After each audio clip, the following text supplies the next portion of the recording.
Simplicity SideWinder is a portable bobbin winding machine that winds bobbins quickly and easily without a sewing machine. There is no need to stop in the middle of a sewing project, unthread your sewing machine, wind a new bobbin, and then rethread your machine. Simply use the SideWinder to prepare all of your bobbins and never have to interrupt your sewing process again. I don't know about you, but I hate to stop in the middle of a project to refill a bobbin. So this is the perfect solution. It's called the SideWinder Portable Bobbin Winder, and it's so easy to use. It's easy as 1, 2, 3. And Mary's going to show you today how to use it. Okay, easy open. You're going to extend. Put your favorite RFL thread on there.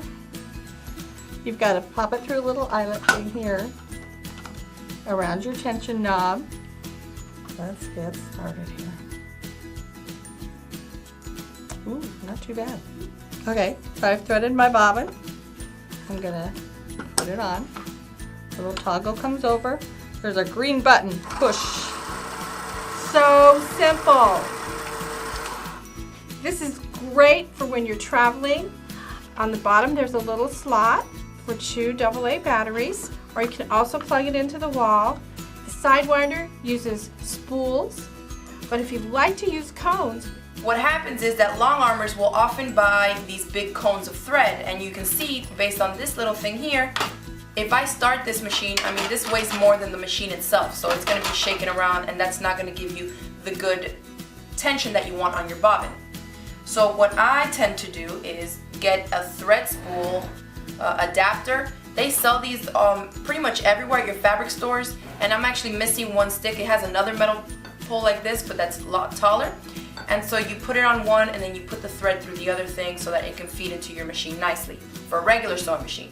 But in this case, I just need something that's going to hold my cone pretty steady in order for me to get a nicely wound bobbin from the little SideWinder. So because the thread is meant to be on this side, what I like to do is to line up my thread spool or whatever system I'm using here right around there.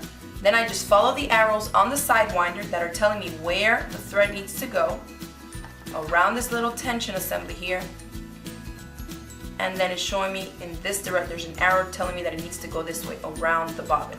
So I'll wrap it a few times around, and then I like to hold on to the last little tail of thread here on my bobbin without letting that go in, so that I can make sure that it's going to wind up nicely.